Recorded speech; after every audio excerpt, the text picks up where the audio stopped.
اگر درخت سے گرنے والے پتے کا علم اللہ کو ہے تو آنکھ سے گرنے والے آنسوؤں کا علم اللہ کو نہیں ہو سکتا۔ کہ کسی درخت سے کوئی پتا گرتا ہے تو ہم اس کا علم رکھتے ہیں۔ اللہ کیا علم ہے اللہ!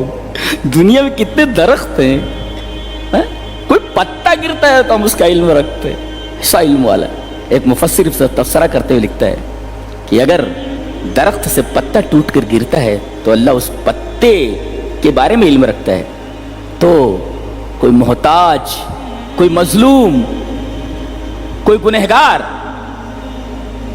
اپنی آنکھوں میں آنسو لاتا ہے اور اس کا آنسو آنکھوں سے نکل کر زمین کے اوپر گرتا ہے تو کیا اللہ تبارک تعالیٰ اس آنسو کو نہیں دیکھتا؟ سبحان اللہ و بحمدہ سبحان۔ اگر وہ درخت سے گرتے ہوئے پتے کے بارے میں علم رکھتا ہے تو کسی محتاج اور کسی مظلوم کی آنکھوں سے گرتے ہوئے آنسو کا علم نہیں رکھتا؟ ضرور رکھتا، ضرور رکھتا، ضرور رکھتا ہے۔ تو یہ پانی ہی، اس پانی میں، آنکھوں کے پانی میں زمین اور آسمان کا فرق ہے۔ یہ پانی جہنم کی آگ نہیں بجھا سکتا، لیکن آنکھوں کا پانی یہ گناہوں کو دھل دیتا ہے، گناہوں کی آگ کو سرد کر دیتا ہے، بجھا دیتا ہے۔ تو دل نرم ہونا چاہیے آدمی کا۔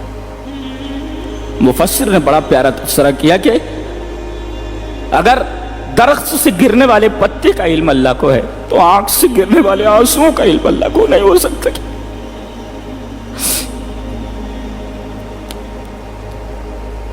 وَمَا تَسْقُطُ مِن وَرَقَةٍ إِلَّا يَعْلَمُهَا، درخت سے جو پتا گرتا ہے ہمیں اس پتے کے گرنے کا علم ہوتا ہے، ہم جانتے ہیں وہ پتا کہاں سے گرا ہے۔